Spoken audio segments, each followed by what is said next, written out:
मखदूम मोहम्मद हाशिम ठठी इल्म का वो सितारा है जिन्होंने सारी ज़िंदगी इल्म व अदब में गुजारी। इल्मी, अदबी, दीनी कारनामे दुनिया भर में रोशन हैं। मखदूम मोहम्मद हाशिम ठठी बर्क आलम और कसीर अल तसानीफ बड़े मुसन्निफ़ थे। मखदूम मोहम्मद हाशिम ठठी की इल्मी खिदमात पर बड़े बड़े तहकीकी मकालमे लिखे जा चुके हैं। आज हम मखदूम साहब की दीनी इल्मी खिदमात का मुख्तसरन जायज़ा पेश करते हैं। मखदूम साहब ने इल्मी, अदबी, मजहबी घराने में आँख खोली। मखदूम साहब ने फैज़ उलमा कराम और नामवर असातिज़ा से इल्म हासिल किया। मखदूम साहब की इल्मी जदोजहद मक्के शरीफ और मदीना शरीफ के बुज़ुर्ग मुहद्दिसी से भी इल्म हासिल किया।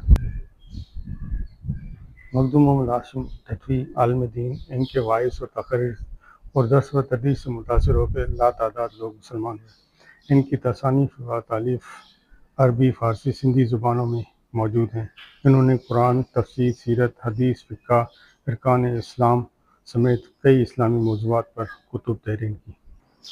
मखदूम मोहम्मद हाशिम ठठी 1692 ईस्वी में बठोरो में पैदा हुए। बाद तालीम हासिल करने की ठट्ठे शहर का रुख किया। ये शहर उस वक्त इल्म व अदब का गहवारा था और पूरे खित्ते में इल्म की वजह से मशहूर था। आज के ठट्ठा से बहुत ही मुख्तलिफ है। यहाँ मसाजिद और दीनी मदारस की लातादाद मदारस मौजूद थे। सकाफ़त, मईशत और इल्म की आमद रहा था। यह कलोड़ा दौर हुकूमत का अरूज था। आपने कम उम्र में ही फ़ारसी और अरबी उलूम की तकमील मुकम्मल की। अपनी जहानत की वजह से आपने उस दौर के आलिमों को बहुत मुतासिर किया और अवाम में भी आपकी मकबूलियत में इजाफ़ा हुआ। ठट्ठा में इन्होंने इस्लाम की अशात और तदरीस का सिलसिला जारी रखा। जहाँ इन्होंने अहम तसानीफ़ मुकम्मल की। दीन इस्लाम की फ़रोग़ और इस्तकामत के लिए सिंध के हुक्मरानों को खतूत लिखे और कई मसाइल पर फ़तवात जारी किए। गैर इस्लामी रसूमात और बिदअत के खात्मे के लिए फ़तवे जारी किए। कलोड़ा दौर के हुक्काम सैयद मियाँ ग़ुलाम शाह कलोड़ा ने इन्हें ठट्ठा का काज़ी मुकर्रर किया। काज़ी मुंतखब होने के बाद इन्होंने इस्लामी अहकामात पर सख्ती से अमल करवाया।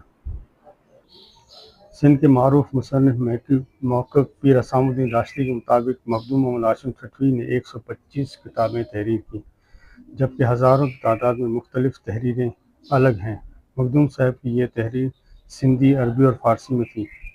मखदूम अमीर अहमद ने बड़ी मेहनत और जस्तजू से मखदूम साहब की 125 किताबों की फ़हरिस्त भी तरतीब दी। डॉक्टर अब्दुल वसील कादरी अपनी तहकीकी मकाले में लिखते हैं कि ठट्ठा के मारूफ मुफ्ती अब्दुर्रहमान ठठी साहब ने मखदूम मोहम्मद हाशिम ठठी के कुतुब खाने के बारे में बताया कि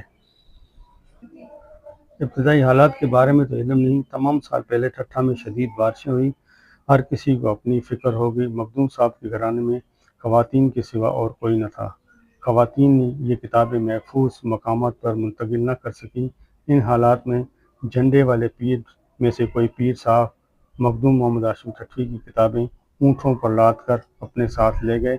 इस तरह मखदूम साहब का ये इल्मी ख़जाना ठट्ठे में महफूज न रह सका। इस वाक़े की तस्दीक अल्लामा ग़ुलाम मुस्तफ़ा कासमी साहब ने अपने एक मकाले में लिखा है कि मुझे पीर ज़ियाउद्दीन झंडे वाले ने बताया कि हमारी एक नादिर लाइब्रेरी में मखदूम मोहम्मद हाशिम ठठी का कुतुब खाने का हिस्सा भी है, जो पीर रुशदुल्लाह ठट्ठा से उठा कर लाए थे। मखदूम मोहम्मद हाशिम ठठी ने अपनी पहली किताब सिंधी में 21 साल की उम्र में लिखी। ये किताब 1125 हिजरी में लिखी। इस किताब में इस्लाम के तीसरे रुकन रोज़े के शरई मसाइल को कलमबंद किया। मखदूम मोहम्मद हाशिम ठठी को वक्त के हाकिमों के पास तमाम इज़्ज़त और एहतराम था। उस दौर के हाकिम ग़ुलाम शाह कलोड़ा ने मखदूम मोहम्मद हाशिम ठठी को ठट्ठे का काज़ी मुकर्रर किया। ठट्ठे के काज़ी मुकर्रर होने के बाद ठट्ठा और इर्द गिर्द के उलमाए कराम को जो फतवे जारी किए जाते थे, अगर उन पर मखदूम साहब की मोहर न लगी होती थी, उस वक्त उनको कोई कानूनी हैसियत हासिल न होती थी।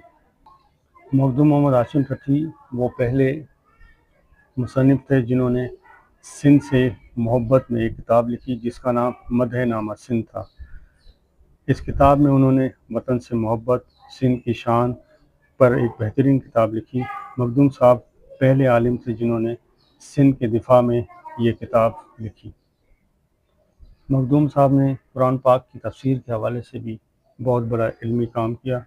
تفسیر ہاشمی سندھی زبان میں انہوں نے تحریک کی۔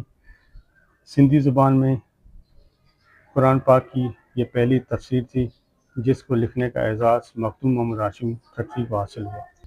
مخدوم محمد ہاشم ٹھٹوی علم و ادب کا وہ سمندر ہے جس پر لکھنا پڑھنا ناممکن سا ہے۔ ایک مختصر سا حوالہ آپ کو دوں گا، وہاں سے آپ اندازہ لگا سکتے ہیں کہ مخدوم صاحب کی علمی خدمات کتنی زیادہ تھیں۔ مخدوم محمد ہاشم ٹھٹوی کی ایک کتاب پر ایک شخص نے سندھ یونیورسٹی جام شورو سے PhD کی ڈگری حاصل کی، مخدوم صاحب کی صرف ایک کتاب پر۔ اس کتاب کے بارے میں انشاءاللہ اگلے ولاگ میں آپ کو معلومات فراہم کریں گے۔